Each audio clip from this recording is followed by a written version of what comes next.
Hello, everybody. We welcome you to this webinar, which has the title For a Correct Information on the Taiji Man Case.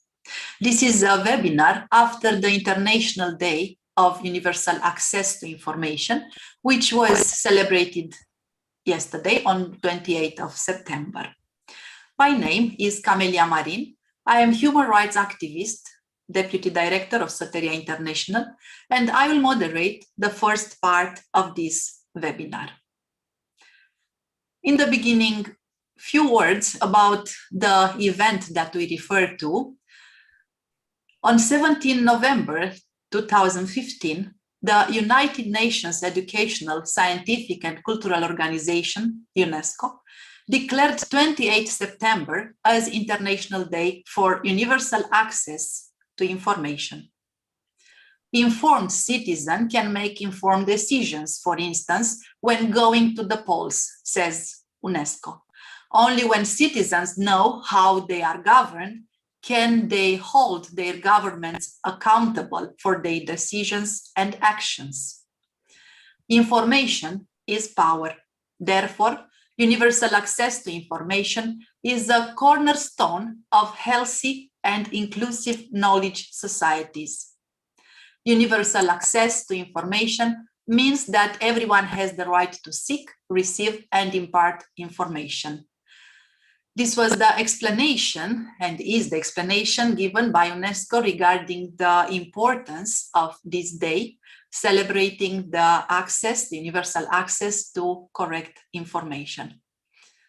This webinar, after the International Day for Universal Access to Information, is about the right to access correct information, a right that is often denied when groups, spiritual communities, are branded as cults or sects. For several scholars present here, discovering the truth about Taiji Man case has been a long process, as several forces tried to hide the truth behind a curtain of disinformation and lies.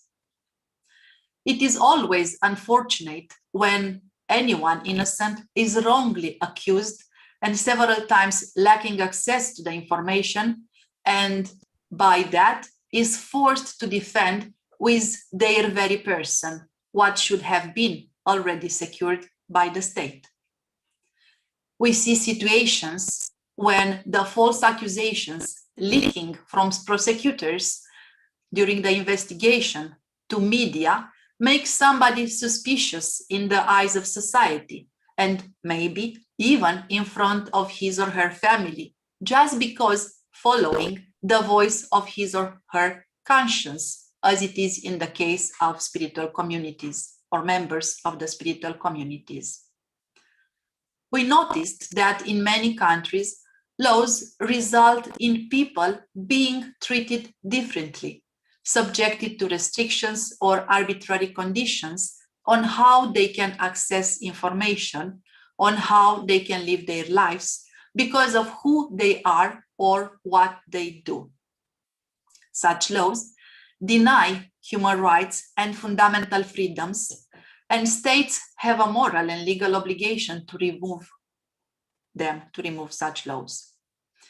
The subject of this webinar is a very good opportunity to underline that preferential treatment of people while asking access to information or misinterpretation, while presenting in the mass media their case, it is a big problem in our society. We can thus easily observe one of the flaws in the system, the lack of impartiality and correct access to information.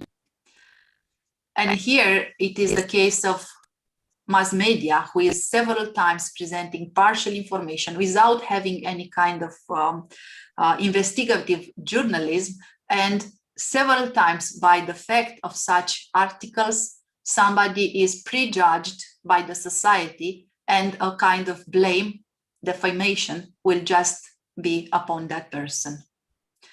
And here I will just bring an example from Romania. I am Romanian and I am now in Romania and I feel inspired to speak about it. In Romania, starting in 2004, it was a group of 40,000 people who, by the fact that they were practicing yoga, who were attacked, we can say, by the state, and all mass media was writing lies and misinformation to people, even information from prosecutors, tendentious information, which it was like purposely to reach mass media, and thus tens of thousands of people were suffering of discrimination, even judicial persecution, etc. One case, it was a girl of 22 years old, was forcefully hospitalized and treated in psychiatry just by the very simple reason that she was a yogi. Of course, after more than 10 years, the European Court of Human Rights convicted Romanian authorities for such a behavior, abusive behavior. But still, during all this time, it was difficult. It was almost impossible to have access to correct information while thinking or speaking or writing about the group of yogis from Romania. It's very easy to see that also in Taiji Men case, members of Taiji Men, they were with no right, they were accused, they were blamed, several articles written on them just because it was a rumor or just because Procureur Hu was just leaking information, tendentious information to media. Who was capable to find the truth? It was very difficult, and it is very difficult also after so many years to dig and to find the reality or the truth regarding Taiji Men. Today, celebrating together in this webinar, the Day for Universal Access to Information, we hope the voice of Taiji Men members to be heard and considered by Taiwanese authorities.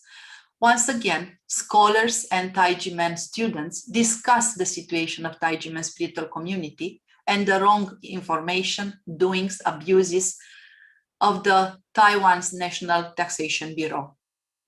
Easily, we can say that a well-functioning justice system should optimally be flawless. And when not so, it should have the power to correct and compensate its mistakes.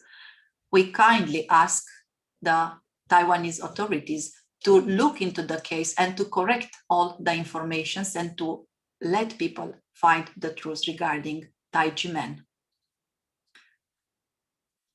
In few words about Taiji Men, Taiji Men Qigong Academy has never had any tax problem since its inception in 1966 until 1996, when it was persecuted during a political purge in the name of a religious crackdown. Prosecutor Hu fabricated witnesses and evidence to falsely accuse Taiji Men of fraud and tax evasion. In 2007, the Supreme Court ruled that Taiji Men was innocent of all charges and did not owe any taxes, but the saga went on because the National Tax Bureau refused to fully apply the court decision, and on 21st August 2020, the National Taxation Bureau, in cooperation with the Administrative Enforcement Agency, unlawfully auctioned Taiji Men's land. And we can say that despite the 25 years of ongoing violations of their human rights and religious freedom, Taiji Men members continue to promote love, peace, and conscience around the world under the guidance of their leader, Dr. Hong. And now I will just introduce a short video.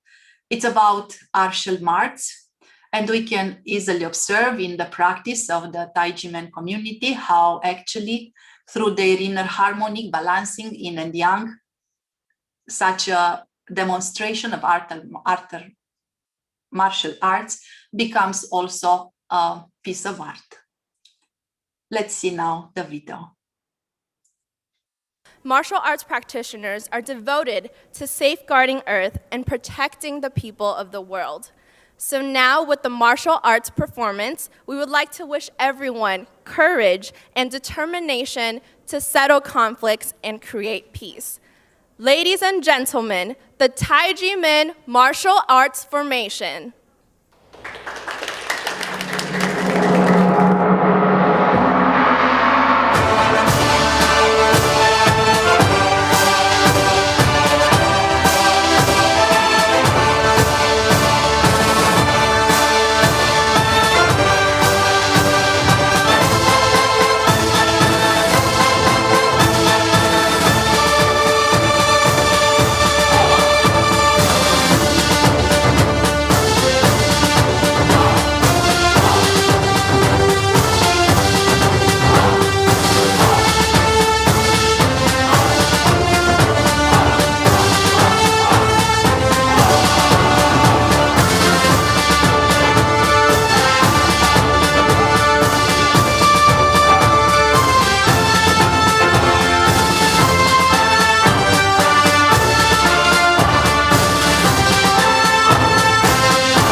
The Taiji Men Martial Arts Formation. Thank you very much for sharing with us this video clip. Taiji Men organization has been dedicated to promoting a culture of love and peace, as well as improving global citizen physical, mental, and spiritual health, also with the help of martial arts.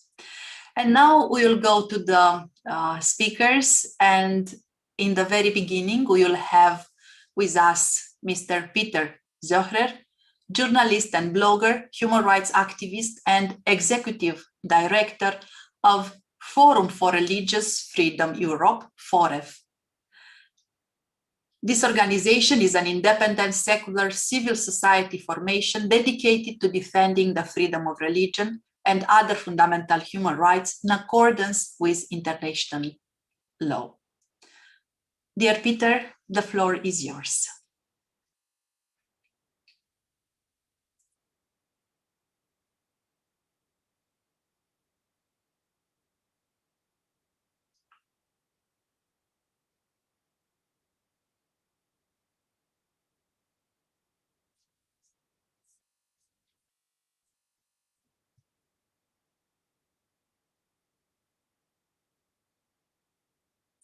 Peter, your microphone is off.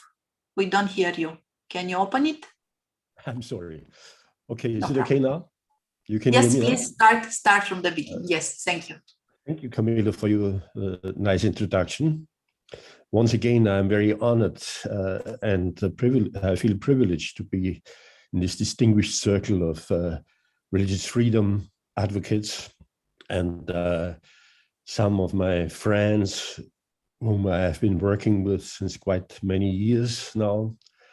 And especially, I'm very happy to join the Taiji Men webinar, because I feel very similar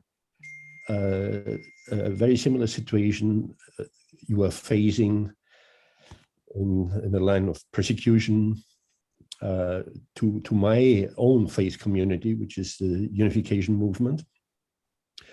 And so that's why my topic will be the Unification Church of Japan and the Taiji-Man movement, striking similarities between two victims of false narratives. So I'm sorry I couldn't send you my paper, but I sent it to Massimo. So Massimo, if you would like to post it on the WhatsApp group, I didn't manage to do this. Here's the story. Less than 3 months ago, on July the 8th, the Japanese Prime Minister Shinzo Abe was murdered. Probably you heard of that. You couldn't escape that news. The assassination was allegedly committed by a man who hated the Unification Church because his mother was a member and she supported the church activities. Since then, an unprecedented campaign of intolerance, discrimination, and persecution of the Unification Church has started in Japan, where media outlets, government officials, and lawyers have joined the forces to blame the church for the assassination of Prime Minister Shinzo Abe. So let me just briefly talk about Japan's history of religious intolerance. During the Meiji Revolution, which took place from 1868, Japan has kicked off an era of major political, economic, and social change. The Meiji period from 1868 until 1912 has brought about stunning modernization of and westernization of the country. However, the progress of the implementation of fundamental freedoms, such as religious freedom and freedom of press, has been rather slow due to deep-rooted social and cultural parameters of Japanese society. Especially the persecution of Christians has continued for centuries and has been an almost permanent feature of Japan's history. After the Tokugawa shogunate banned Christianity in 1614, it ceased to exist publicly. Many Catholics went underground, becoming hidden Christians, while others lost their lives. Only after the Meiji Revolution was Christianity re-established in Japan. Today, only 1% Christians live in a country with a population of over 125 million. There are currently around 100,000 Muslims in Japan. The major religions are Shintoism, Taoism, and Buddhism. 70% of the population do not adhere to any religious beliefs. Most large Christian denominations, including Roman Catholicism, Protestantism, Oriental Orthodox Christianity, are represented in Japan today in this small 1% of Christians. So let me talk about the false narrative or fake news as a tool of oppressors. I'd like a quote. I'd like to quote one line which expresses the core of what false narratives really are. The most dangerous virus of all is the virus of the false narrative. I am convinced this is the truth. Let me repeat it. The most dangerous virus of all is the virus of the false narrative.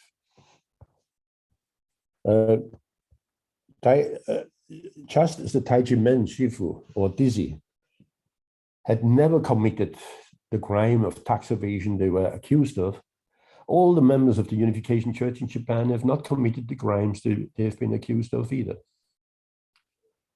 In Taiwan, the prosecutor Ho Kuan Yen offered since 1996 a textbook example of spreading fake news to support the persecution of a spiritual movement in the case of Taiji Men. He accused them of raising goblins and of practicing black magic, an absolute ridiculous charge and a totally false narrative. Just as in the assault on the unification movement, the opponents primarily attacked through spreading false narratives by manipulating the media. Without shame, even major Western media outlets repeated the lies and the hate speech. Here, I would like to quote Dr. Massimo Truvini, who eloquently described how fake news and the false narrative have been used by communist and anti-religious forces to destroy opponents. Let me quote: "The terror of the French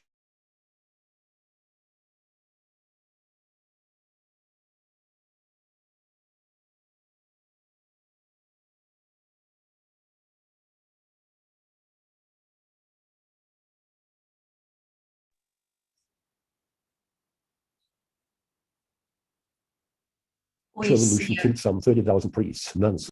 The public opinion against the Catholic articles, Gazette articles and caricatures showed greedy priests ruining families by soliciting extravagant donations.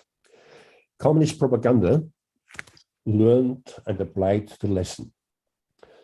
When Mongolia was under communist regime, 60,000 Buddhist monks were killed.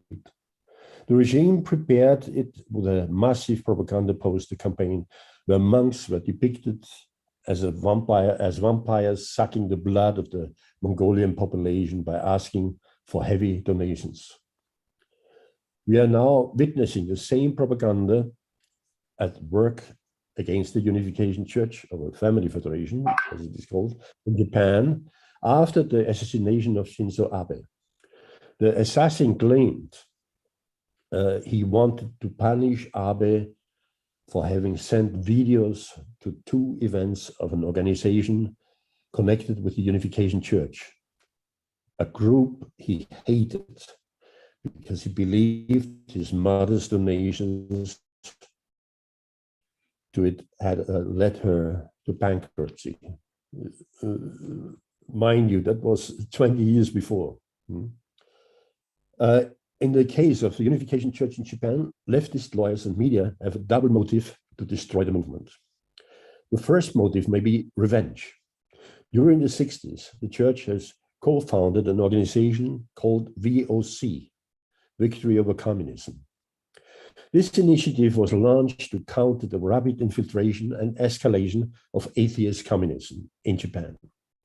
In cooperation with patriotic politicians, the project was extremely successful and a communist takeover has been prevented.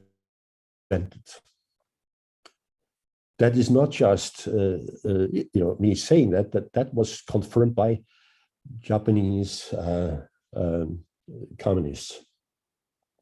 This was never forgotten nor forgiven by the extreme left of Japan. Since then, they have made several attempts to destroy their declared enemy, the Unification Church.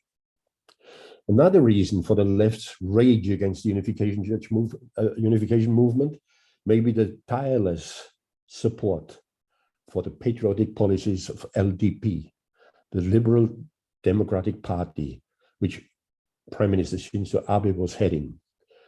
Among these policies were the creation of a strong military defense, the alignment with pro-Western values, a pro-American foreign policy, a close cooperation with South Korea, the reunification of the Korean Peninsula, and last not least, a strong support of alliance that countered the growing China threat. It is shocking and alarming to see how anti-Unification Church lawyers, and they formed an association of over 200 anti-Unification Church lawyers in Japan, and others have used the Japanese media to twist this national tragedy into a bizarre narrative that makes the alleged assassination into a victim of the Unification Church and blames the alleged assassin, the murderer, into a victim of the Unification Church and blames the church for the assassination. The role of the perpetrator and victim have been totally reversed. Since then, everyday church members have suffered hundreds of personal attacks, assaults, death threats, even death threats, acts of vandalism, and other forms of public abuse. Currently, there is no end of these egregious atrocities in sight. By now, it is obvious that a grave miscarriage of justice is being carried out by some misguided people in Japan. The church, also called the Family Federation of World Peace, works with its affiliated organizations to build peace around the world. Its members abhor hate speech, religious persecution, gun violence, and using the media to spread rumors and false allegations. 2 weeks ago, just 2 weeks ago, the French human rights advocacy group CAP, the LC, filed a complaint with the United Nations Human Rights Committee, and now members of the Family Federation hope that the United Nations will quickly investigate this complaint and stand up for religious freedom in Japan. Thank you very much. That was my presentation to you. Thank you very much, Peter. Indeed, it is obvious how here and there such situations appear, and mass media plays an important role. Several times the scandalous information seeking for sensationalism that is presented by media is far out of the correct character of journalism. And now we will move further. We will have a presentation, a video interview offered by Marco Respinti, who is an Italian professional journalist, translator, and lecturer. He serves as the director in charge of the Bitter Winter magazine.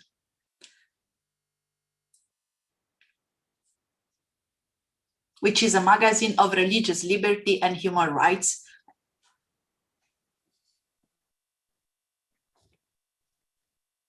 Thank you.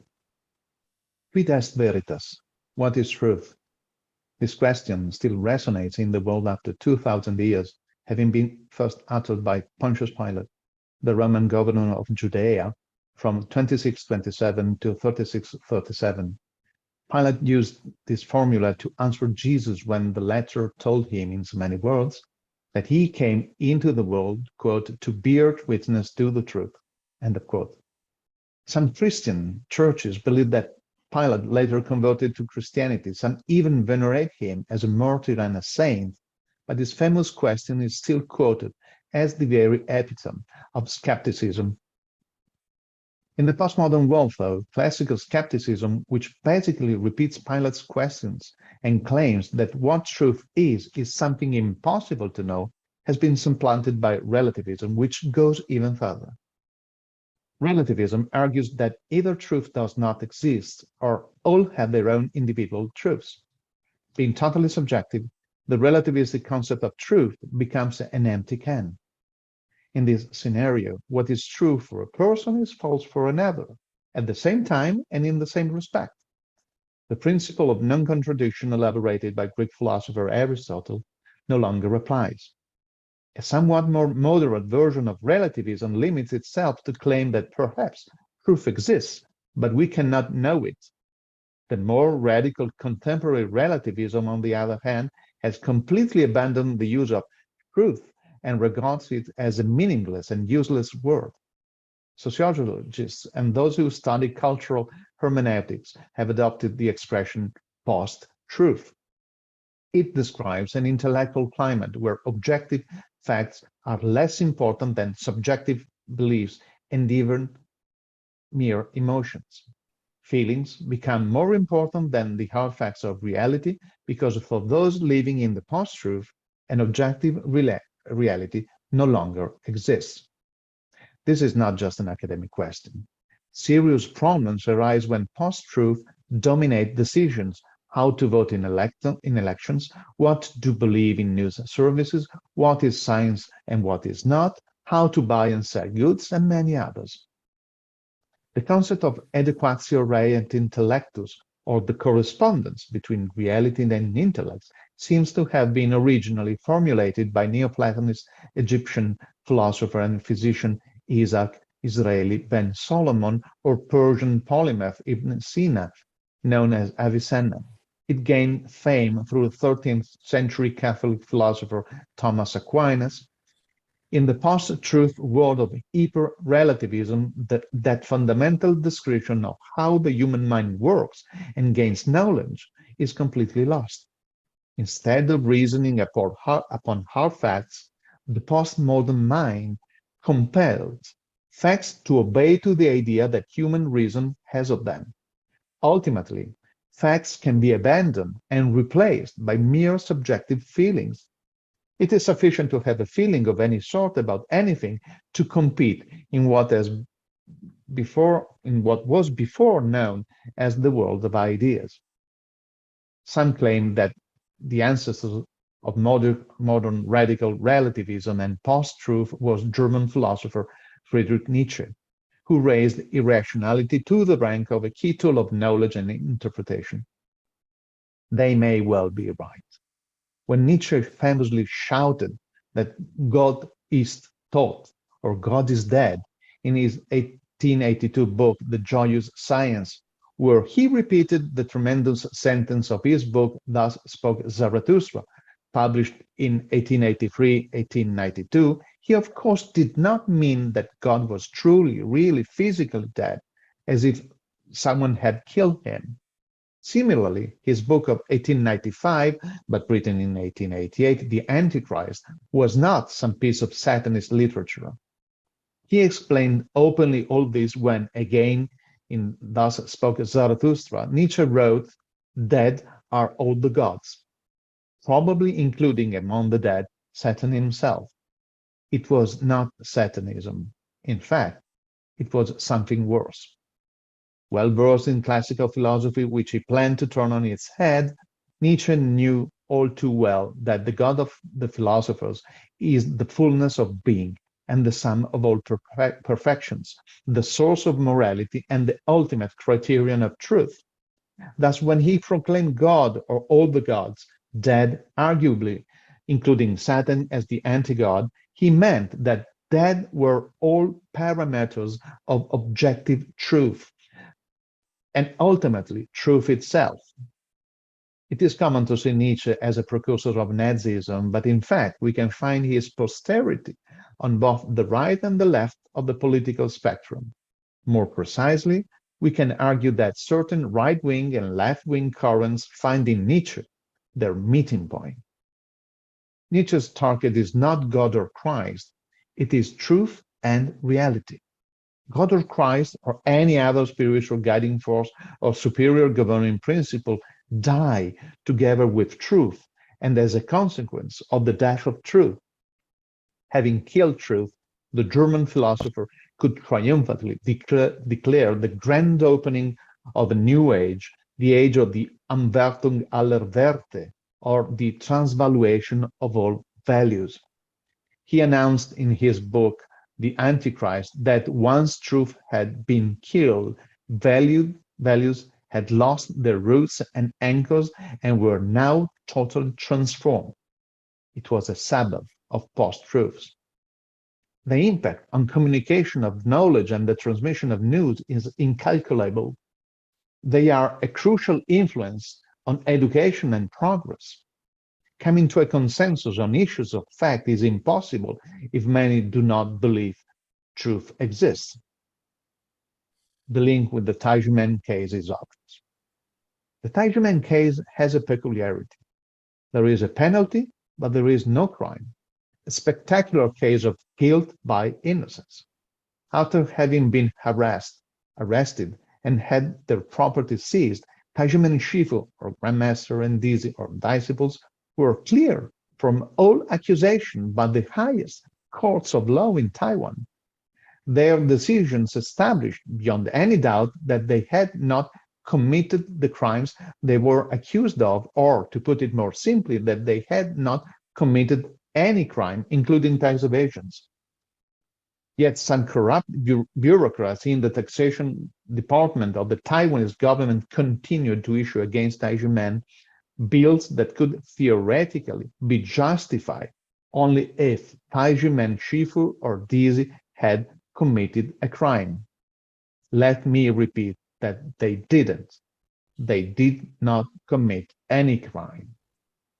However, no matter how innocent Taijimen was, no matter what the law said, no matter what hard facts were, Taijimen was regarded as guilty because some branches of the Taiwanese government refused to acknowledge the truth.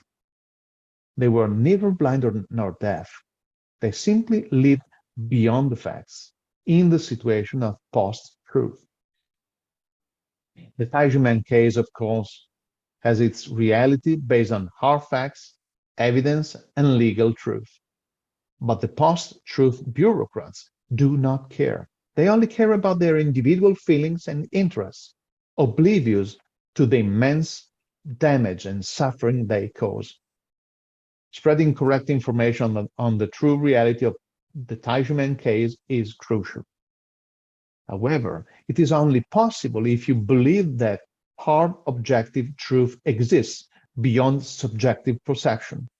Better if you believe that any perception or judgment or evaluation must proceed from hard established facts. As other webinars on the Taijimen case concluded, the only possible solution for the Taijimen case is political. The truth is out there. The hard facts out there. Yet post-truth zealots are stubborn in ignoring them all. Only a categorical imperative of an exquisite political nature, to borrow a famous expression from German philosopher Immanuel Kant, can liberate our field from the rubbish of post-truth, restore communication, pay tribute to reality as the mother of all truth, and redress the wrongdoings that continue to hit Taijimen. What Taijimen now needs is a political act stemming from political will. Is there such a will in today's Taiwan?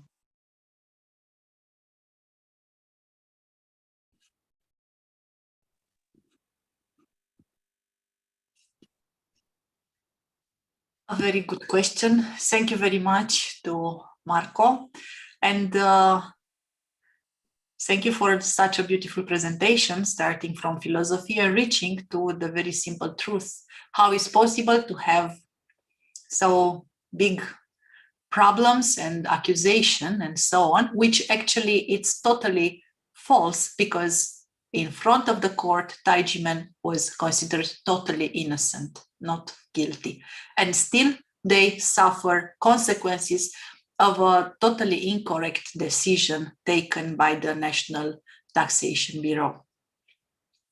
And because I am in between presenting the material of Marco Respinti and the next speaker, Willy Fautré, I use this opportunity to congratulate both of them and say happy birthday. They just had their birthday a few days ago.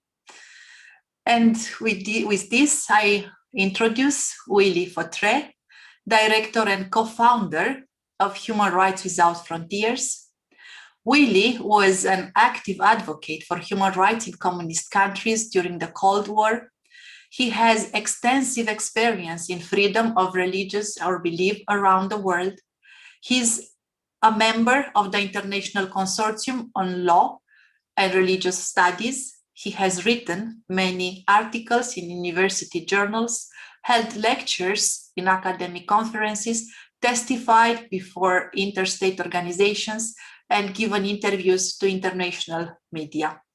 And now, Willy, please share with us your perspective and also guide the second part of this presentation of this webinar. Thank you for my birthday, Camelia. And I also wish a nice birthday to others who apparently have the same experienced this week.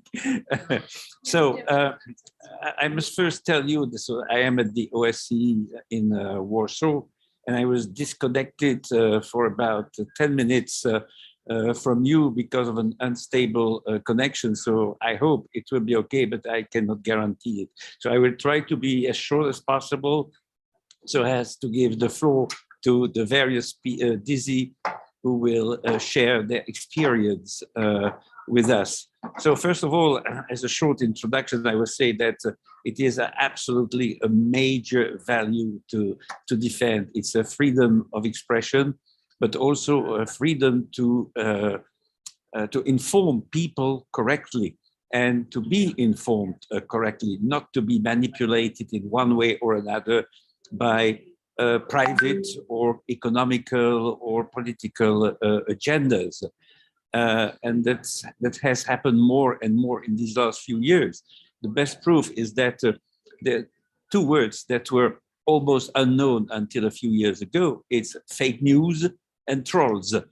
These are neologisms, I would say, unfortunately, with a very negative connotation, as the purpose of trolls and fake news is to disinform people for really objectives, private objectives.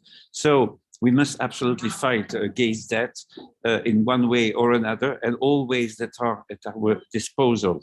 So I would expand much more if I was feeling more confident about the connection here. So before giving the floor to the DISI, I think that we will watch a video. That first video is a speech by Jonathan Granoff, president of a Global Security Institute in New York. Well, I want to first thank Dr. Hung for saying yes in the heart. And I see so many of my brothers and sisters here who are active and working for peace. And I want to recognize the many diplomats and representatives of nations who've come to honor this highest of human values, love. There are two words that every human being has that are extremely important: no and yes. We can say no to animosity and yes to friendship. We can say no to selfishness and yes to generosity. We can say no to injustice and prejudice and yes to equality and justice. We can say no to apathy and yes to love. If we give away these two words to forgetfulness, we will not reach our humanity. And if we give away the conscience, we will not be able to use these two words. Because it is the conscience that gives us the capacity to distinguish between that to which we should say no and that to which we should say yes. Now, the nations of the world are institutions of law. They're not human beings. They may be run by human beings, but like corporations, they're created by law. And by virtue of that, they don't have conscience. By virtue of the way in which they're created, they don't have conscience. They operate purely in their self-interest. And thus we have a dilemma in today's world. Because the issues that humanity faces at this moment in time cannot be met selfishly. No selfish nation, no matter how powerful, can protect the climate. No nation, no matter how powerful, can protect the oceans, from which 50 to 70% of our oxygen comes. No nation alone can address a pandemic, because the viruses are so smart, they figured out they don't need passports. And so we're in a situation in which the institutions we've created are operating without saying yes and no appropriately. So we need some new thinking. Like Albert Einstein said, the breaking and splitting of the atom changed everything but our thinking, and so we drift toward catastrophe. We have the technical solutions to protect the climate.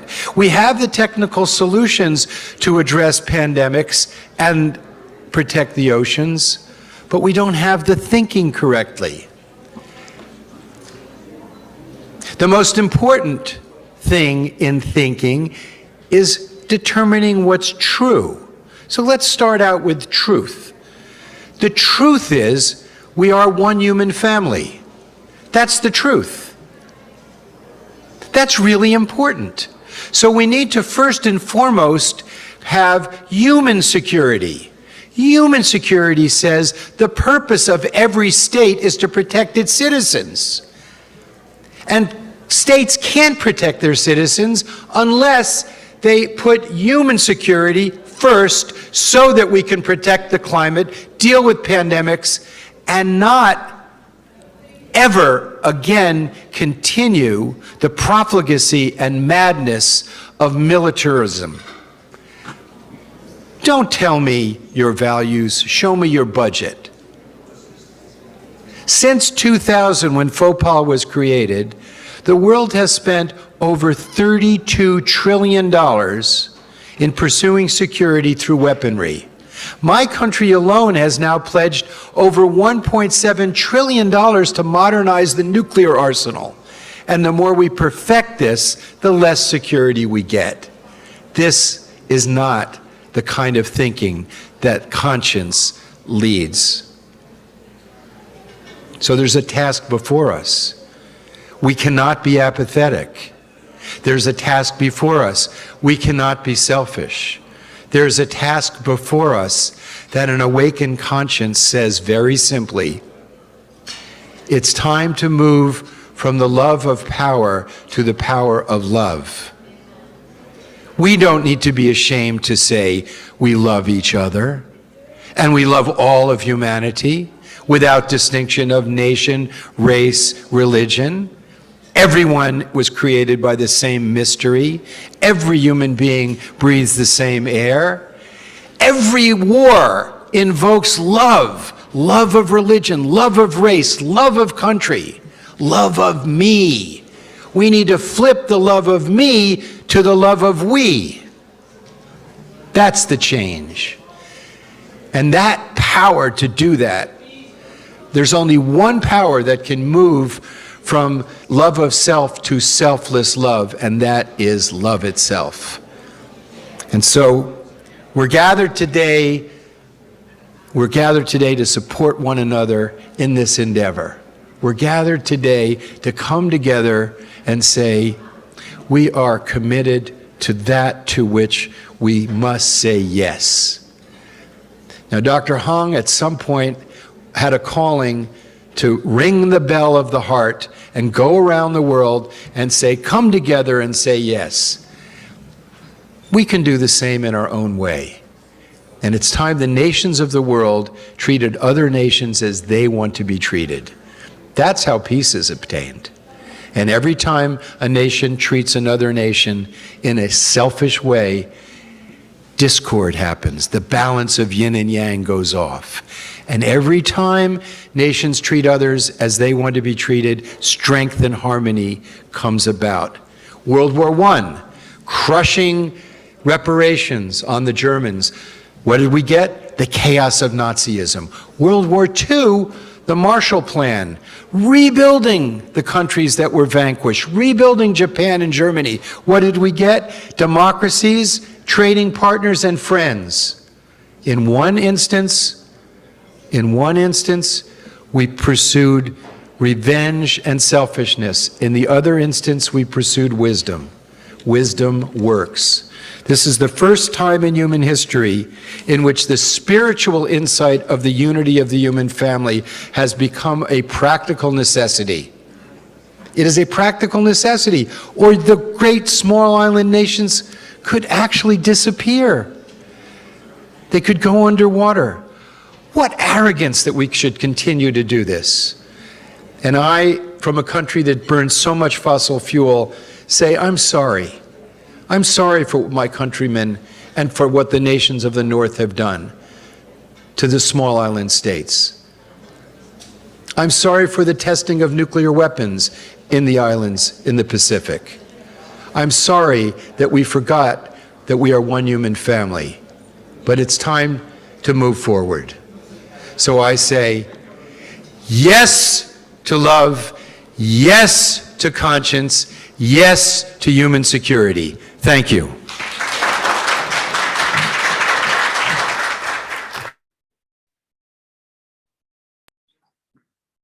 Thank you for this very strong testimony. And as I was saying before this video, trolls and fake news are really poisons of our society. They pollute our minds with the purpose of instrumentalizing us for vested interests, political interest, but also other very selfish interests. And the first disease that will take the floor is a very interesting case because it is Mrs. Daly Liu. She will explain you why she started journalism studies. Floor is yours, Daisy Liu. Hello, hosts and online friends. I'm glad to have the opportunity to participate in today's forum. Yesterday was the International Day for Universal Access to Information. So I would like to share with you some of my experiences and thoughts about studying journalism in college. The reason why I choose to study journalism is actually related to my experience growing up in Taiji since I was a child. I was not yet born when the Taiji injustice case occurred, but my parents told me that prosecutor Quan Renhong, who was investigating the Taiji case, let mass media break in the Taiji to search for the evidence and let the media take pictures, which not only violated the principle of non-disclosure of investigation, but also caused serious misunderstanding among the public and sentenced Taiji before trial. Quan Renhong also allied the Taxation Bureau, persecute us with the illegal tax bills. The Taxation Bureau wrongly imposed tax on Taiji only on the basis of the prosecutor's wrong information. Shifu, Shimu, brothers and sisters wanted to know about the course of case and clear Taiji name, but the official refused to expose the truth. Quan Renhong and Taxation Bureau violate the basic right of universal access to information, depriving people's right to know, not only violate the principle of openness of government information, but also lead to abuse of power and persecute of human rights. Hundreds of false reports have put my parents under a lot of doubt and psychological pressure. The media is the fourth power of the country, but if it's not used properly, it can become a sharp blade that hurt human rights. It is because people around me, including my parents, beloved Shifu, Shimu, and brothers, sisters, have been questioned and falsely accused by the media, that inspire me to be a journalist who can deliver the right information, report the truth, and deliver the right values. As a student who cares about society, I follow social issues through various ways, including writing campus news, participating in social movement, and serving as a volunteer. I also believe that as long as I continue to exert positive influence, the world will become a better place. However, while holding such an expectation, I still have a contradictory in my mind, which is the impact of the Taiji injustice case on me. Growing up in Taiji, I want to exert positive impact on society, mainly because the spirits of love and goodness that I learned from my shifu and brothers and sisters, reminding me to introspect and live in with conscience. However, the Taxation Bureau and the Ministry of Finance in Taiwan continued to persecute us with illegal tax bills until now, which is the 26th years. There are still misunderstandings about Taijimen caused by the case. In the situation, how can I believe that country? How can I believe the country that caused this injustice case? The persecution has made me feel disappointed and powerless about the country. But Shifu led us to stand up for justice, and the perseverance of the tax victims renewed my motivation for social reform, because people have the right to know, and only when everyone knows about the taxation policy can they supervise the government. This is the only way to prevent persecution like the Taijimen case from happening. Camellia appealed Taiwan government that it's time to solve the case and end the persecution. She also praised our efforts for taxpayers' human rights, saying, "Let me express my gratitude for the perseverance and optimism shown by Taijimen, who have defended their rights and brought hope to many people around the world. To those who have not yet found justice in the persecution of people for their freedom of thought, conscience, and belief guaranteed by universal human rights. I'm grateful that I can promote taxpayers' human rights in many ways. Although it is difficult, there are righteous people with us. We are working together to make Taiwan's tax system better. I also believe that learning in the process and turning all the pains and sorrows into the strength, the country will have the chance to become better in the future. Thank you.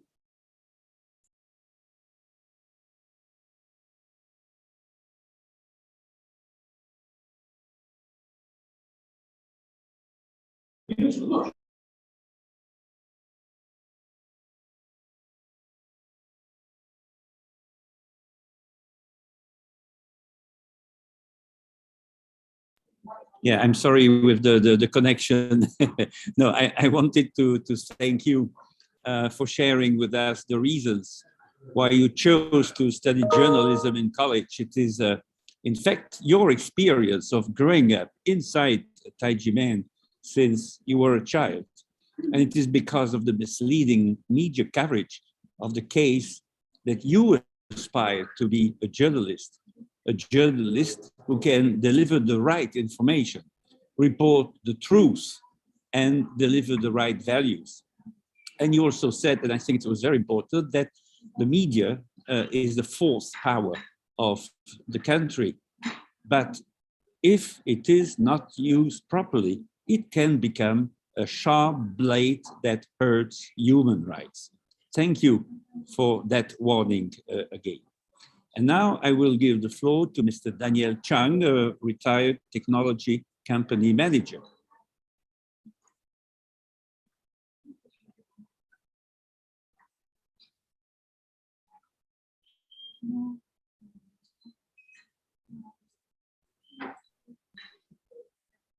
Mr. Chang? I think he has a connection problem. Maybe we'll switch him to the next one. Yes. I think he just lost his connection. I Okay. think we'll connect again. Oh, yeah. So let's go to the next one. So Annie Chang.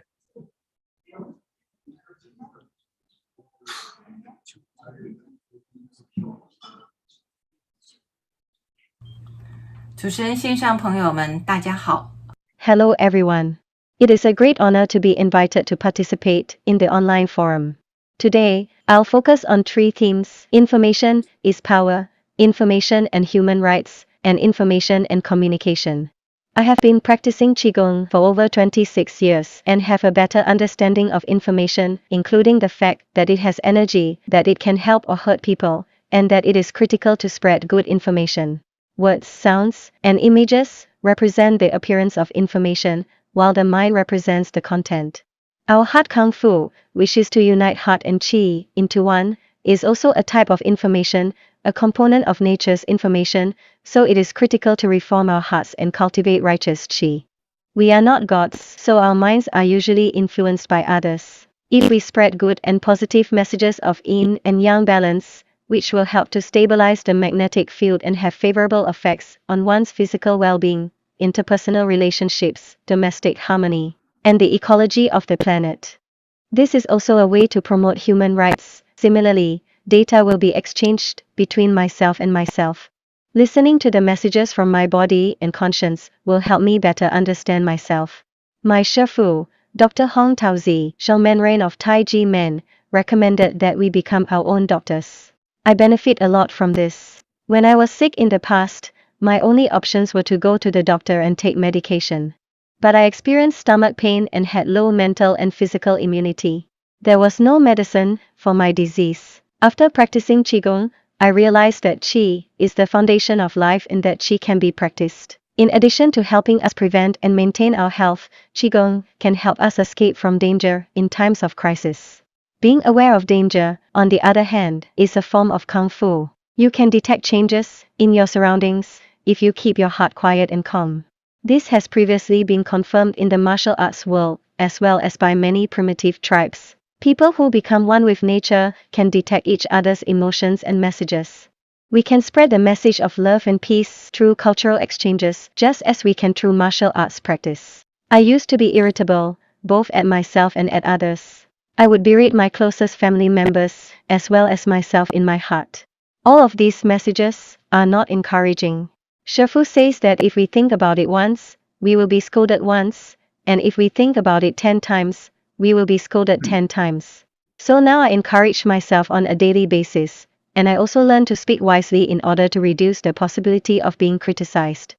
Because I don't want to send unsettling messages between heaven and earth. In the same way, if the truth and correct information are deliberately hidden, it will have a negative impact on the development of the world and the security of the people, leading to wars, strife, and the suffering of the people. The Tai Chi Men case is a cross-century human rights persecution that covers up the truth.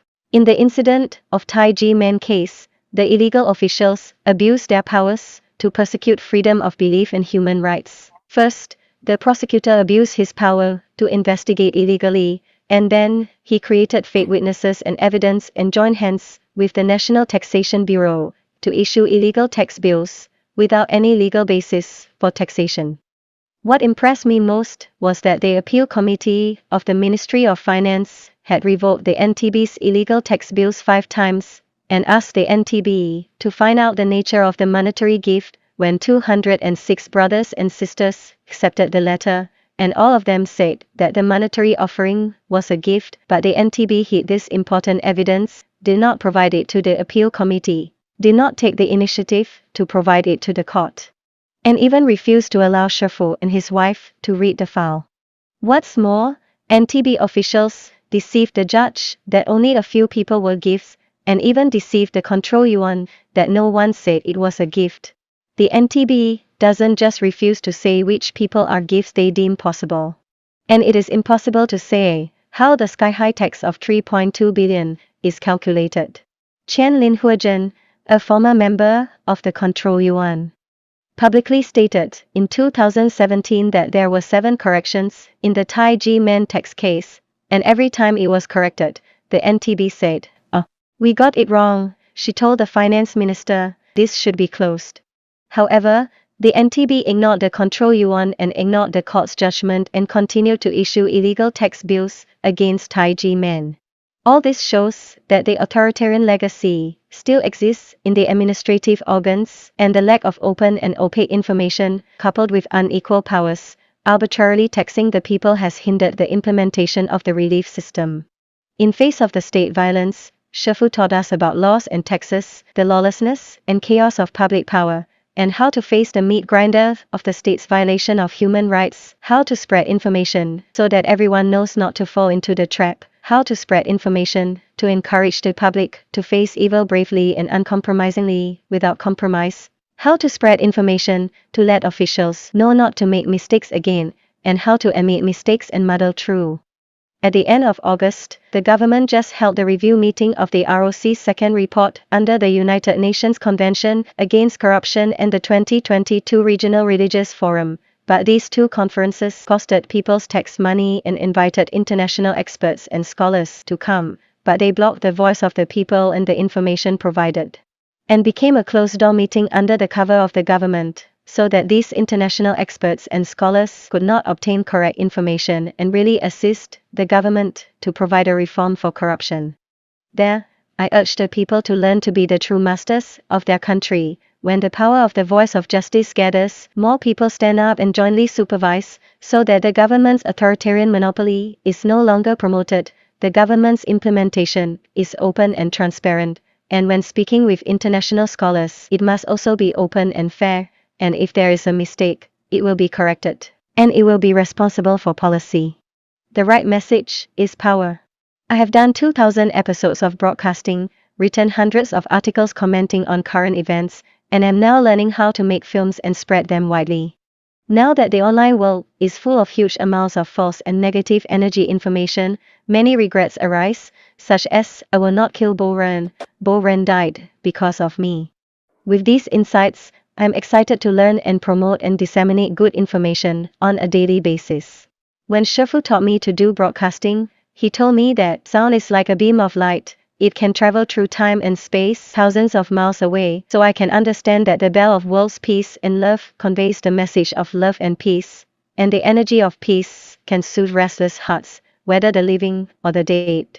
October 16th, Taiwan held a global prayer for love and peace, where everyone is welcome to pray online and gather the hearts of all people to send a message of peace to all living beings and the earth, and share the blessings of peace. Magnetic waves, resonating in the same direction, produce strong energy, and its formula is to the n power of n, so one more person has the same mind, which is n+1, n+1.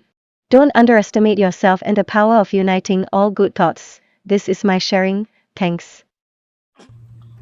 Touché.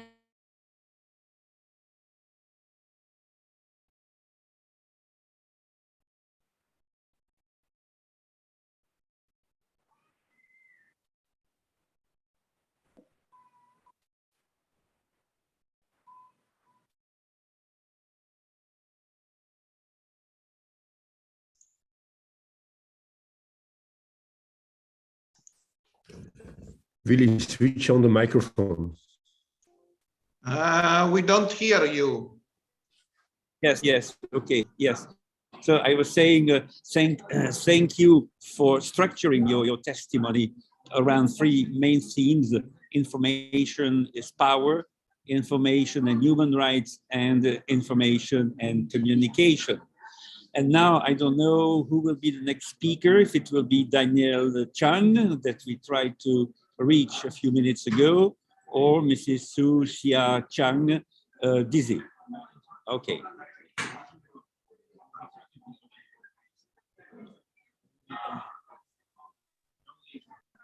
Hi, hello everyone. The International Day for Universal Access to Information was celebrated yesterday. We live in the 21st century with advanced technology, and it is critical that government information be easily accessible. People have the right to know about policies and the political systems concerning land, as well as government's actual implementation to protect human rights. I'm Daniel, a Taijimen Dizi. And today, I'd like to tell you about my new life in Taijimen, as well as how the Taiwanese government cooked up fake cases and seized people's property. In this case, torture and corruption are evident. It has been more than 10 years since I joined Taijimen for health reasons. Not only did my health improve, but my Sifu Dr. Hong Daozi, the Zangmenren of Taijimen, also taught me the wisdom of interacting with people so that I could learn to distinguish what is true and fact, right and wrong, good and bad. and how to avoid the bad while developing the good. I always turn to positive thoughts, and my mind and body are balanced. My family members can see each other's commitment and effort, and they know how to express their care and love for one another, making a family more harmonious and happier. Taijima is a Qigong martial arts and self-cultivation group full of positive energy, as well as a good place to cultivate the mind and improve health. Shifu and Dizi, led by Dr. Hong Daozi, attended the National Day ceremony of Taiwan 8 times at their own expense to commemorate the country's birthday, as well as travel to 101 countries on 5 continents to spread love, peace, and the culture of conscience. In 2016, I took part in the overseas celebration of Taijima's 50th anniversary, and over 400 brothers and sisters traveled to the western coast of the United States with their own money and on their own wishes. In addition to commemorating Taijima's 50th anniversary at 2 academies in Los Angeles and San Jose, we hoped to sow the seeds of love and conscience among locals. At major landmarks, the Taijima brothers and sisters invited the tourists to endorse the global endorsement of Declaration of World Citizens and the directions of Declaration for the Movement of an Era of Conscience. When the Taijima brothers and sisters gather to sing the love and peace song, a positive energy is naturally created that attracts not only the locals to watch, but also visitors to join us. We almost always get positive feedback when we explain the content of the declaration, and some of them are even accepting to be interviewed.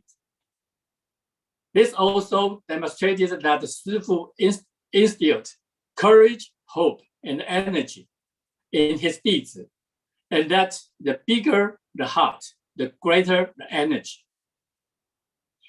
Culture is country's foundation, and the Ministry of Culture has budget in the tens of billions of dollars per year.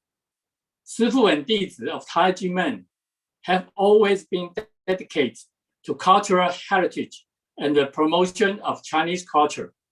They are all self-funded and have never received government subsidies or outside donation.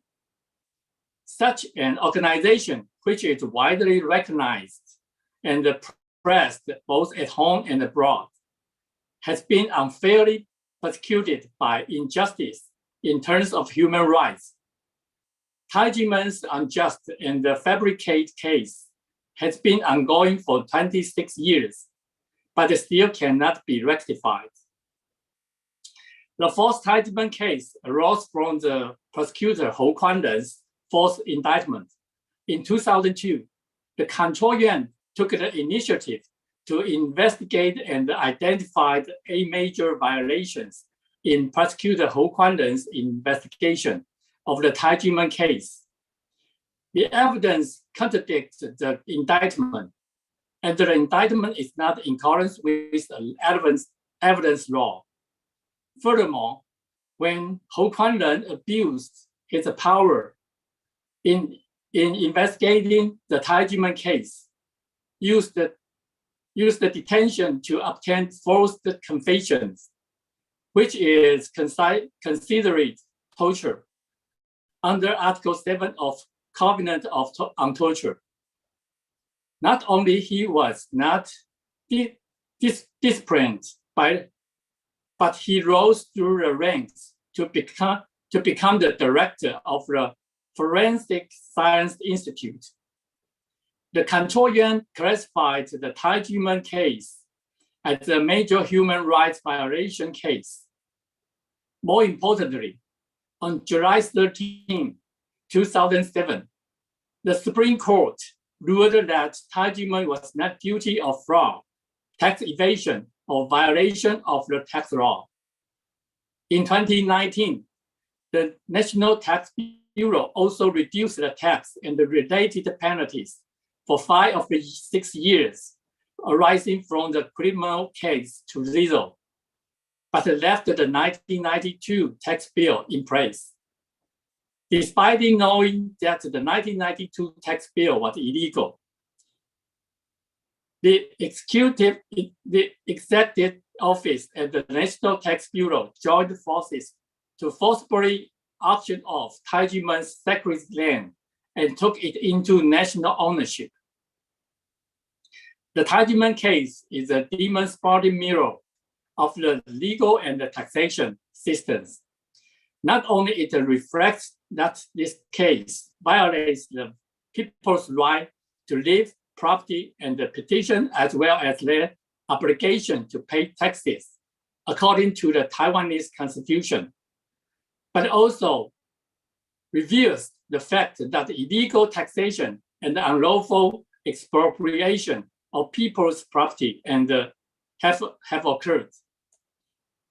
This is a serious violation of the human rights guaranteed by ICCPR. However, no law-breaking government officials has been disciplined by the law, even though the government officials have obviously violated the law. Highlighting the many injustices of the current tax system and the rule of law. The government must correct taxes in accordance with the law. In Taiwan, however, many internal explanatory letters from the tax authorities are used as the basis for taxation, a practical known as the Jordan cross. These crosses are not open, transparent, or legal, but they are a source of corruption because of the tax bonus. Because of the government's structural corruption, officials are not held accountable for overbilling, resulting in a tax mess in Taiwan.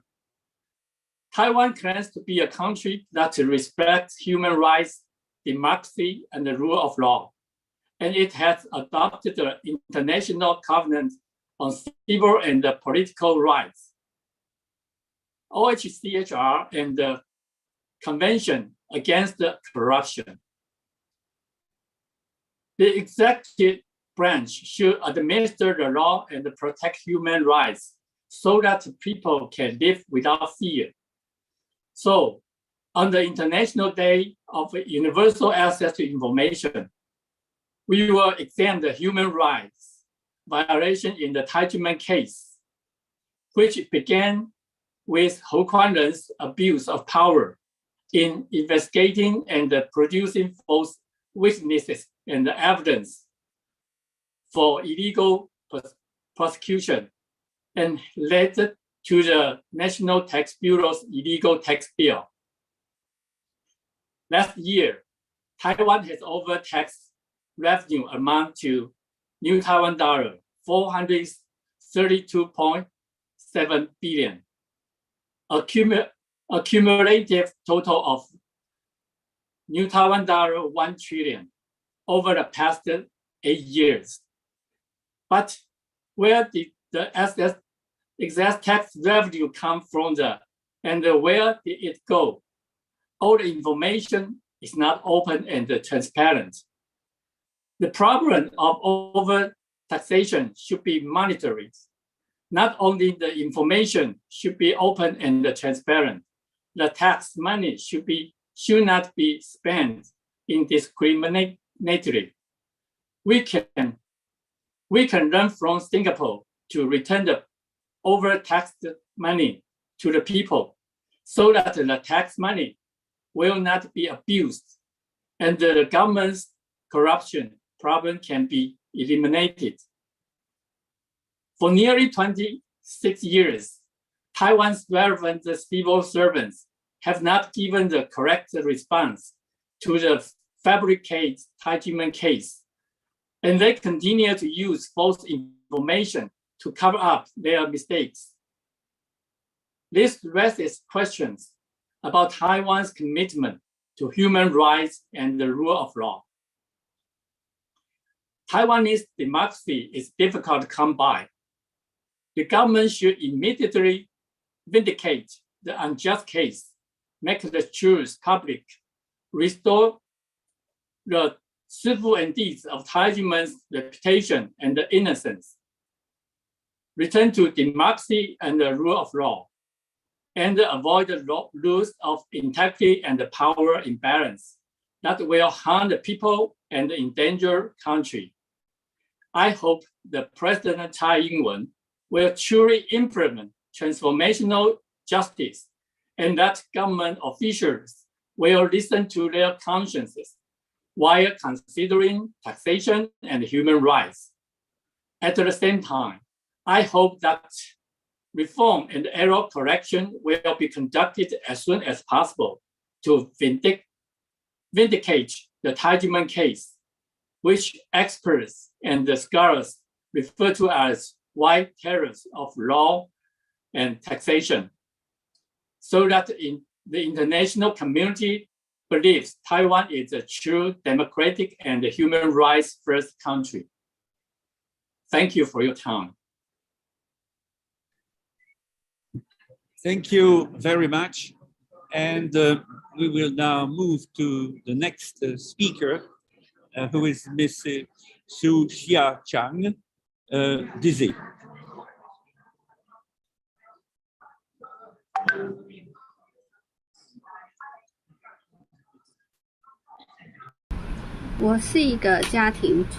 I am a housewife and have been married to my husband for 25 years.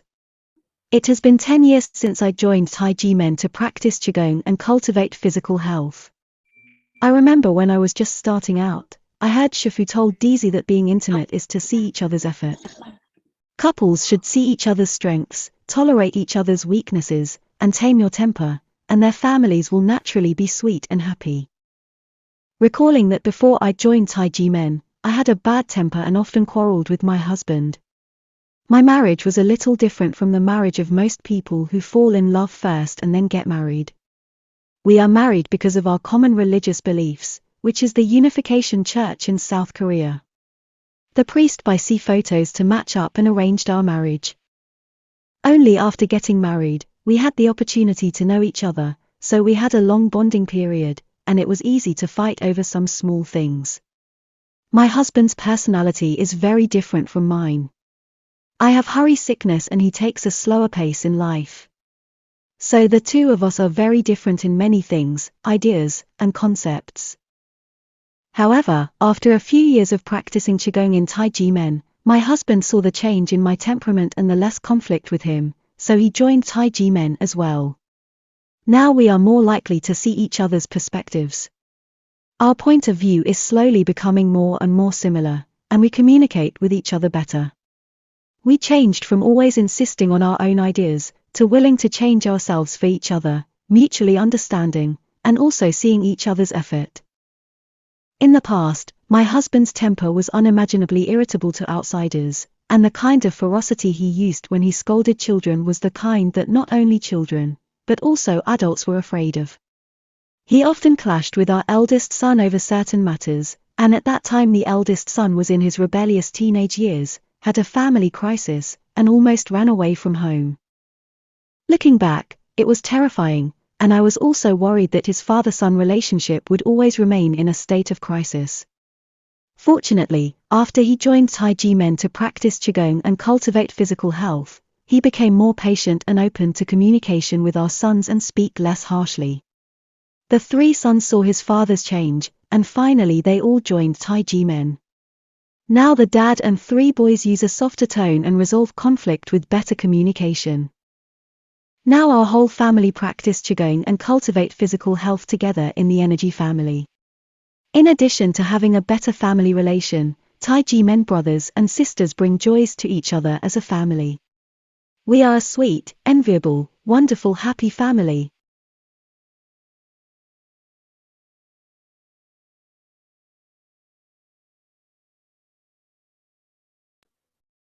Okay, so it seems that it is finished with this video. So we will now move to the next speaker, Lulu Su, a small business owner. The floor is yours. Hello, everyone. I'm so honored to participate in today's webinar. I've been thinking about how I can clearly express myself so that you can understand that my life full of love and gratitude has come from the teachings of my Shifu, Dr. Hong Daozi. I'm a mother of 3 children now. 26 years ago, I was an elementary school student and had not joined Taiji Men. My mother was already practicing Qigong at Taiji Men, and she often took me there with her. I got to know many brothers and sisters at Taiji Men, and they were like a family. They did not treat me like an outsider just because I hadn't joined Taiji Men. I could feel from them the sincerity and kindness of Shifu and Shimu in their teachings. Every family has its problems. To be honest, our family was not harmonious at the time, and there were conflicts between my parents. However, it didn't take long for me to see a change in my mother. After she joined the Taiji Men, my father, a tough and serious person, seemed to sense the benefits Taiji Men brought too. On weekends, we could actually watch the TV program Energy Family together. One day, we were watching the news while having dinner, and I was so shocked to see the news that Taiji Men was a fraudulent organization. I immediately jumped from the table to the TV and shouted, "Liar! How can news be reported like that? These are all lies." I was turned by the hype in the news media for the following days. I had 100% faith in Taiji Men, in my Shifu, and in my mother's personal change. Such malicious reports had completely shattered an elementary school's trust in the government. Up to date, the government is still creating all kinds of illusions to persecute Taiji Men, and is still unwilling to face the truth, which is complete departure of the democracy, human rights, and the spirit of today's International Day of Universal Access to Information. I'm very fortunate to have found a wise mentor in my life who could lead me to the bright path. I have witnessed my Shifu has visited many countries with his Dizi. Through his precept and example, Shifu teaches us to love ourselves and love the world more. He teaches us especially the Chinese character Qing. Qing is to see each other's hardship with eyes. If so, we will be able to love anyone around us with all our hearts. Because my father passed away due to illness, our wish to have all the family practice Qigong together failed after all. In 2007, the third judicial trial ruled in favor of Taiji Men, confirming that Taiji Men was innocent, owned no tax evasion, and did not violate any tax collection act. It proved that prosecutor Hou Kuanren initial indictment was wrong. Moreover, Shi Yuesheng, a tax collector who was recruited by Hou Kuanren as a witness, broke the news to the media that he was just going around in circles and pretending that the whole case was led by Hou Kuan-ren. So it can be seen that the Tai Jimen case was simply created out of nothing. The IRS relied only on Hou Kuan-ren's indictment and did not investigate the cash flow, nor did it have any evidence, nor did it give the parties concerned an opportunity to explain themselves, nor did it conduct its own verification before issuing the bills indiscriminately. Even after the verdict of the third trial was confirmed. But unfortunately, the National Taxation Bureau failed to revoke the unlawful tax bill in accordance with the law. Instead, it continued to illegally issue the bill and even referred it to the Administrative Enforcement Agency, which illegally seized the Tai Jimen's properties and illegally auctioned off the sacred land of Tai Jimen intended for a self-cultivation center and illegally took it into state ownership. Over the years, my brothers and sisters and I have also petitioned the village chief, legislators, and other officials.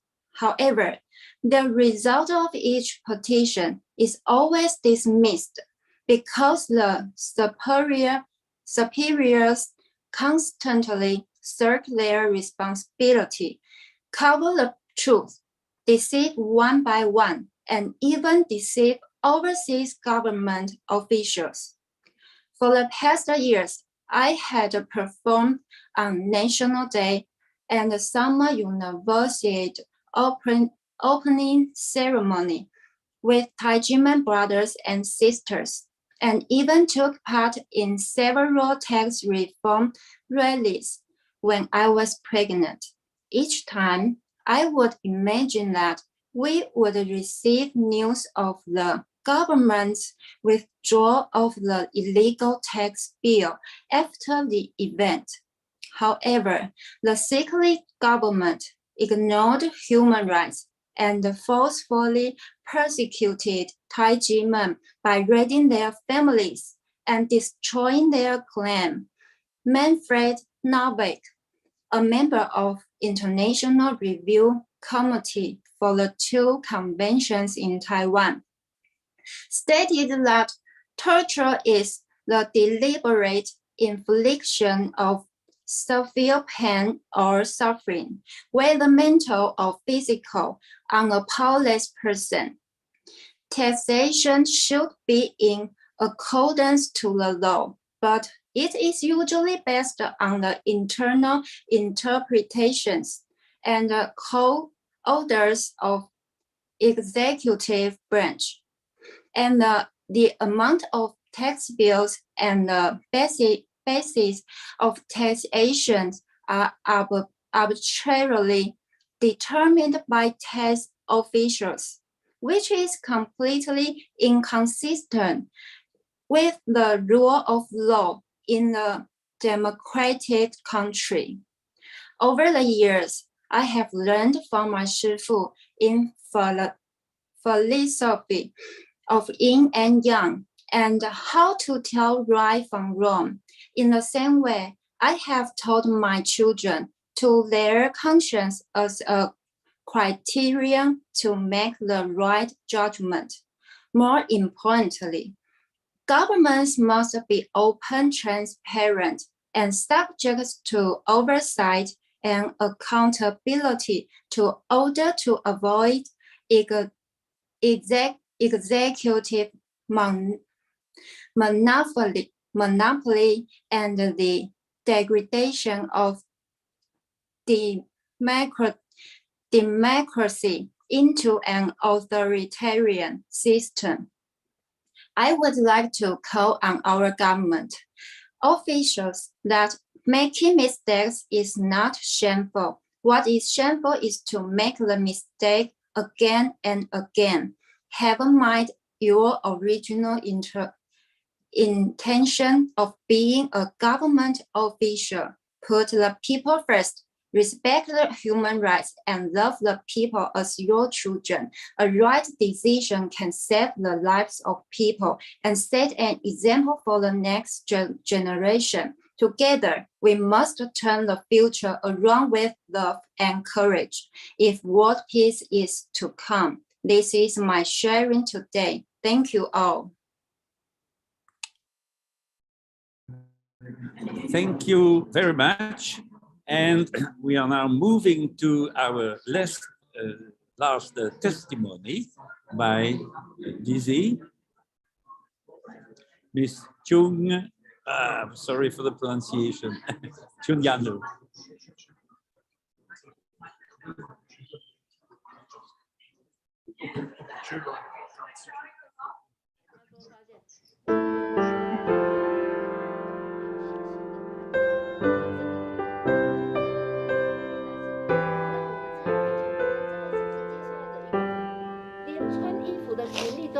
我跟你说，还有一点就是说，当我们家发生1月19的事情，那家人。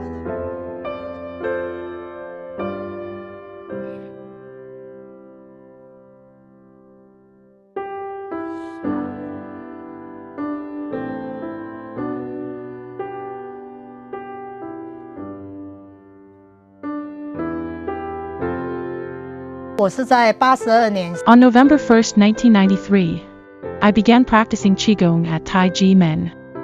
I came in because my health was deteriorating, and I was suffering from insomnia and a bad temper. I was very happy when I walked in, and my sleep improved quickly. I discovered Taiji Men to be a very good and happy place. Then I immediately think of my family. I know that if my family can come in, their health and happiness will improve. So I work very hard to persuade them to join Taiji Men. It's also because of my mother's influence. My mother worked tirelessly to raise our 8 children. It was a difficult job, so I hoped that my mother could come and practice Qigong and improve. She improved significantly after my mother joined Taiji Men. She never smiled when she was younger, but when she entered Taiji Men, she began to smile. I was deeply moved. Then I worked with my mother, and my brothers and sisters joined us one by one. Because of the Taiji Men case, Ho Kwon Jen made so much of it in the media, people in my family were greatly affected and left Taiji Men one after the other. My brothers and sisters didn't believe me no matter what I said. Even though my mother was overjoyed to be here, the media had a significant impact on her. She reasoned that if the government could sue Taiji Men and prosecutor Ho Kwon Jen could file fraud charges against Taiji Men, didn't that imply that we had been duped? In general, we good people have faith in the government, which is the most serious problem, because the public power violates human rights. We were later deeply affected. To prevent me from participating in Taiji Men, my mother instructed me to choose between mother and Shifu, master. At the moment, I'm not sure. My mother worked extremely hard to raise us to adulthood. How would I make my decision? My Shifu taught me how to be a human being in order for our entire family to be healthy and happy. How depressed I could be. Not only did my family leave, but so did many of my brothers and sisters. What a pain in the heart. I understand what it's like to have bleeding in your heart. It's been like this for the past 26 years.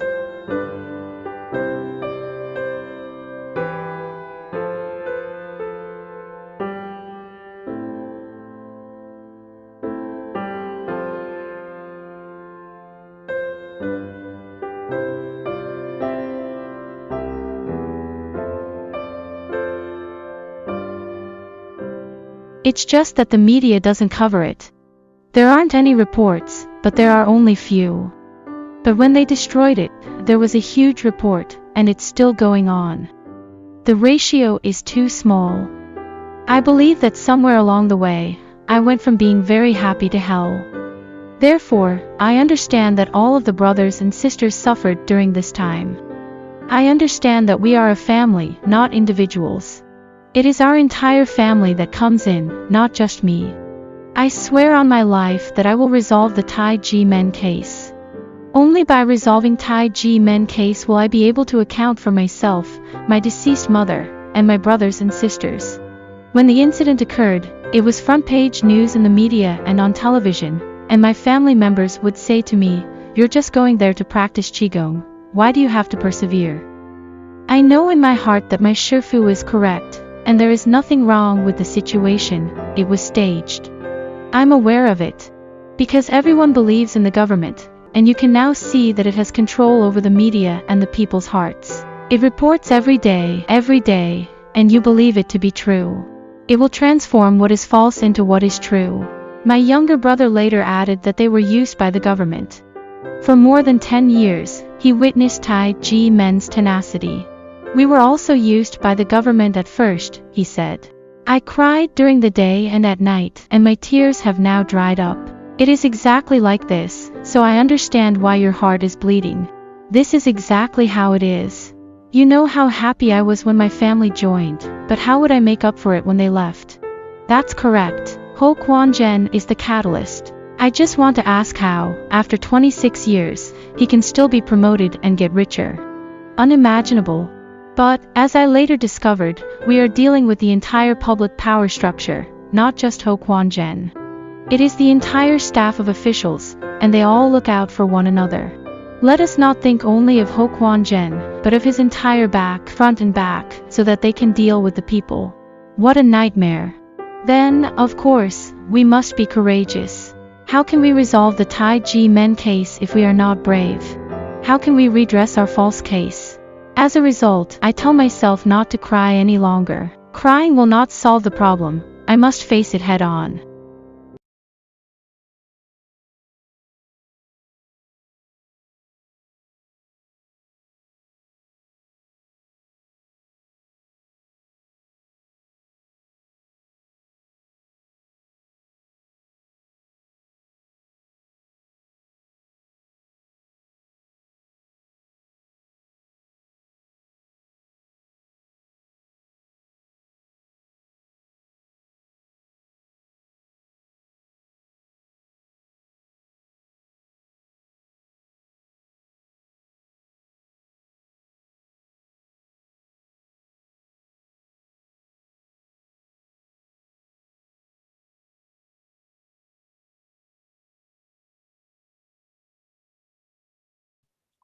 Willie, your microphone is closed. Yeah, but I was disconnected. So that's why. Okay.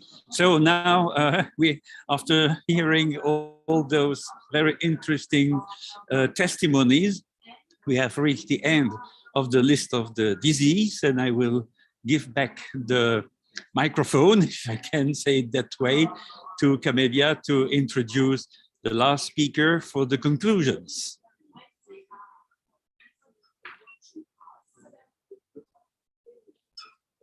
I'm not here.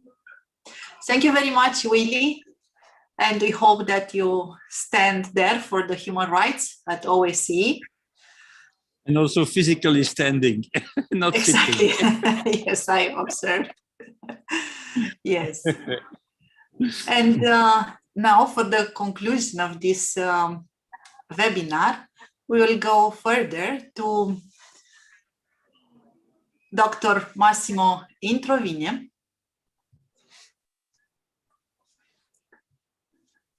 First, I want very much to thank you to Dr. Introvigne and also to Ches Nur and Human Rights Without Frontiers for several events regarding Tai Chi Men, in which actually we can find the truth and we can have access to the correct information regarding what is going on and how the things are developing in Taiwan. And Professor Introvigne is the founder and managing director of Ches Nur. In his work, he collaborated with OSCE, as also Willy is there. And after that, he was appointed as chairperson of Observatory of Religious Liberty, organization created by the Italian Ministry of Foreign Affairs in order to monitor problems of religious liberty on a worldwide scale. Dr. Introvine is the author of tens of books and articles in the field of sociology of religion. And now I invite him to share with us the conclusions from this webinar.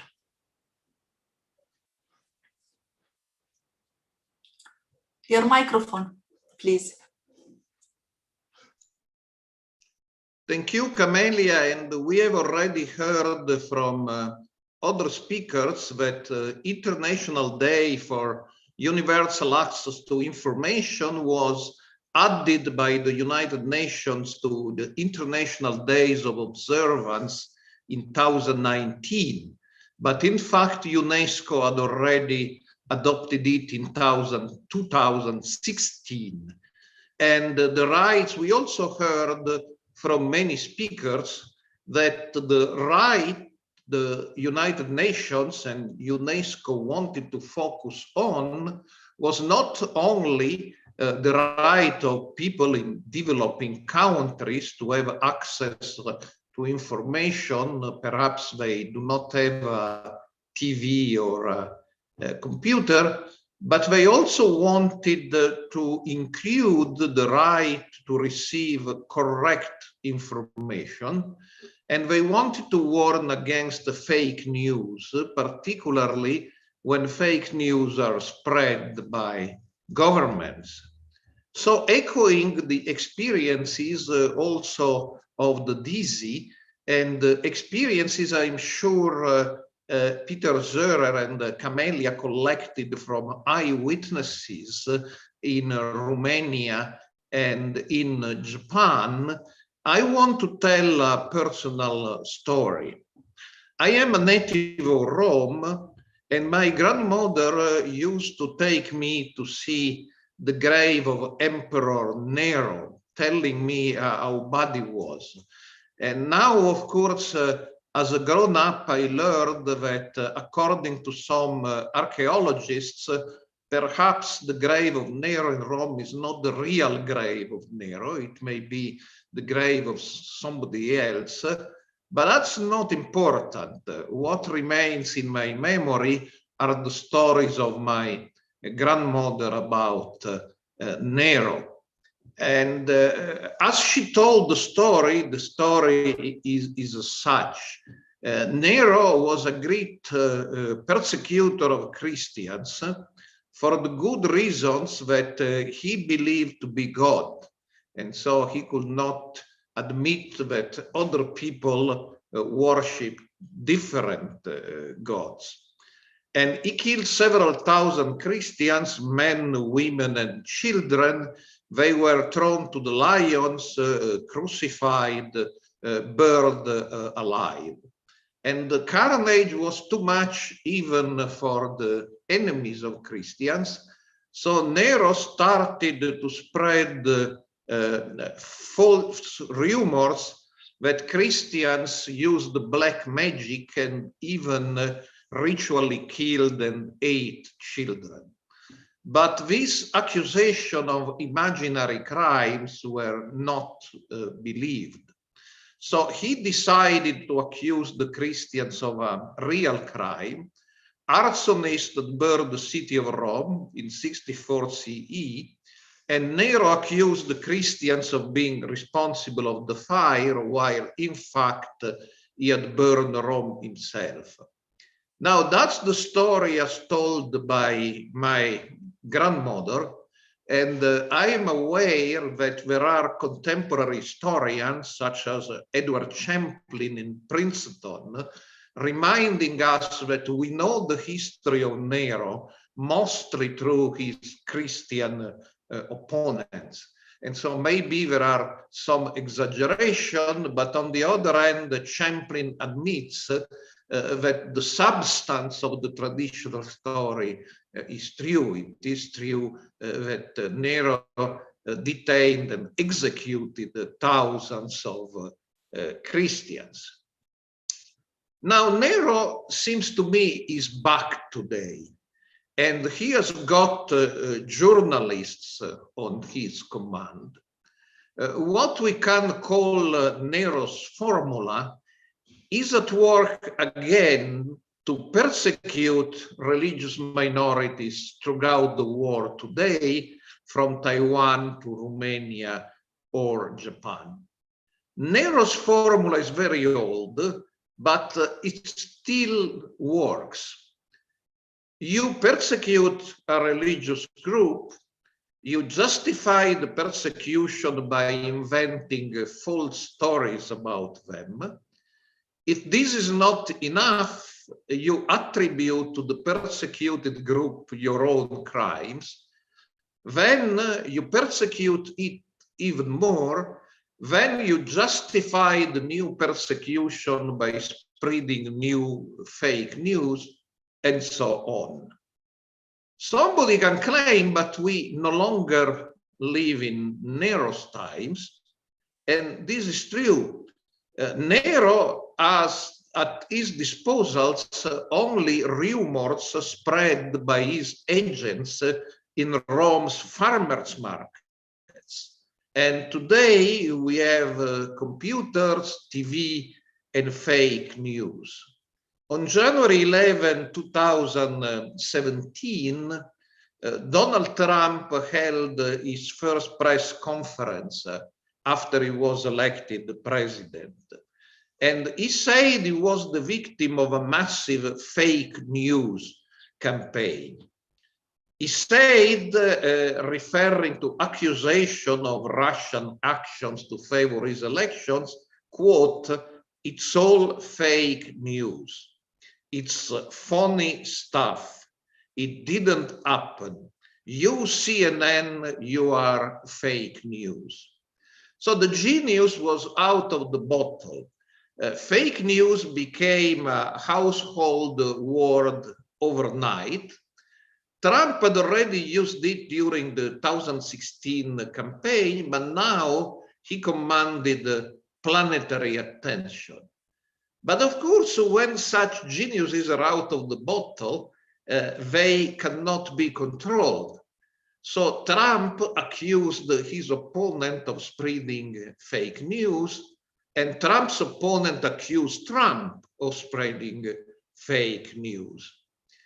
Interestingly, there are now hundreds of books and academic articles on the subject of fake news, but none of these books of articles is older than 2016, when Trump first used the expression during his presidential campaign. So what are fake news? One of the scholars of fake news, University of Berlin's Axel Gelfert, has defined fake news as the deliberate presentation of false or misleading claims as news where the claims are misleading by design. Well, this can be false news, and false news are as old as Nero. But what is new is that the possibility of the internet and TV made the fake news indistinguishable for the real, true news. There are two reasons why people believe fake news, and we heard this from the experience of Dizzy in Taiwan today. First, fake news often come from people in authority, politicians, prosecutors, judges, police, high state bureaucrats. And we tend to believe that these people, at least in democratic countries, tell the truth. Second, Alex Gelfert argued that the skilled producers of fake news exploit four cognitive biases that already exist. First, the confirmation bias. We accept new information as true, even if it's false, because it confirms our prejudices. Second, the repetition effect. If they continue to say it, it should be true. Third, what Gelfer calls priming, use of words that trigger a non-conscious memory reaction. We associate this word with something bad, and in our field, the key word which has this effect is cult. And the fourth, affective arousal. Emotions lower our defenses. For instance, sentences or they use black magic or raise goblins, refer to Taiji men, or they evade taxes.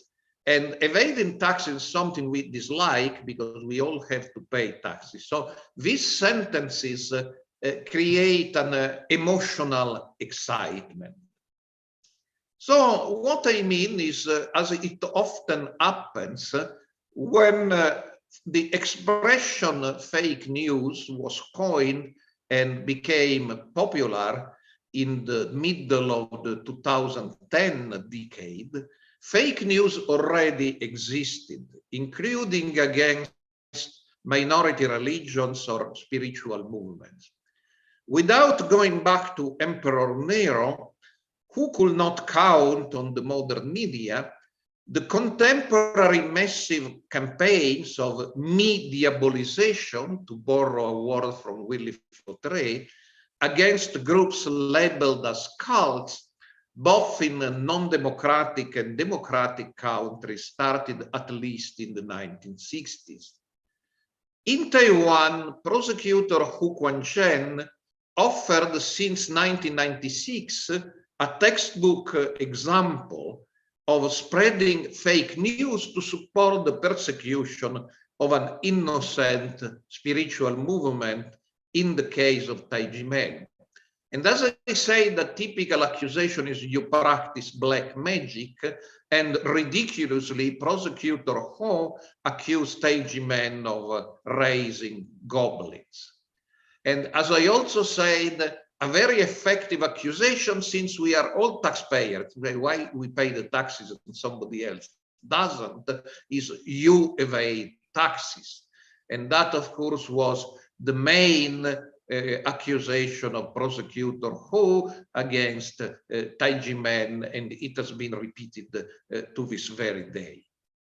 So who skillfully manipulated the media, and why did people believe prosecutor Hu rather than believing you, the Taiji men Dizzy, who had a direct experience that these accusations were not true? Well, people believed the prosecutor Hu because he was prosecutor Hu. And people tend to believe that prosecutors will not lie, which unfortunately, in the case of prosecutor Hu, was a lie in itself. Prosecutor Hu was a prosecutor, but at the same time, he was lying. The consequences of Hu irresponsible campaign of fake news are still haunting Taiji men today. Yet, with respect to 1996, there is also a difference. On the one hand, now dozens of scholars around the world have analyzed the global phenomenon of fake news. So we know what fake news are, we know how they work, we know how they can be contrasted. We know that the fact that they come from bureaucrats or police or prosecutors do not make them true.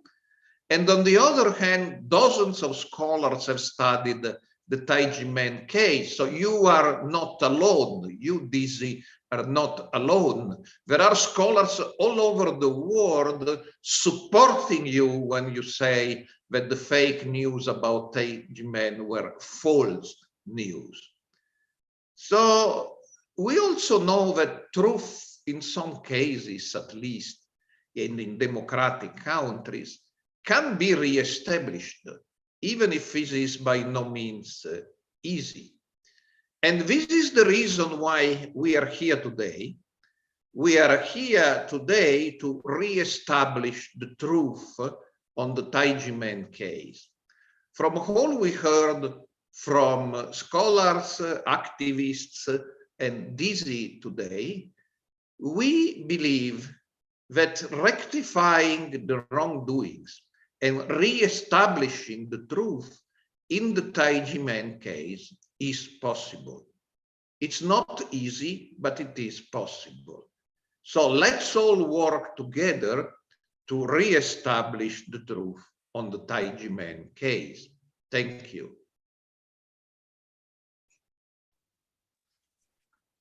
Thank you very much, Massimo. And if there are any questions or comments, or if any of the distinguished guests wants to say something more.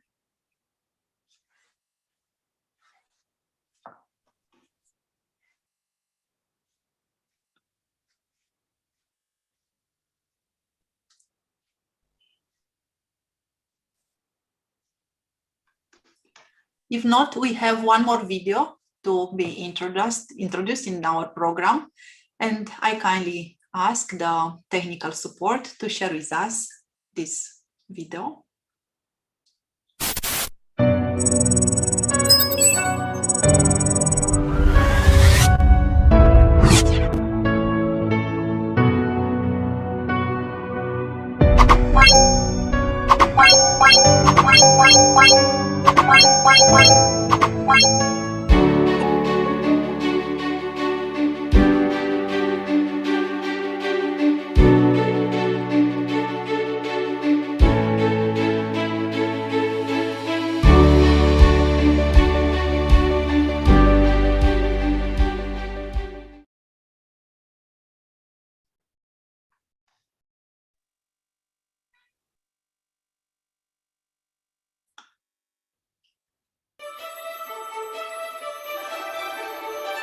With this, thank you very much to all of you.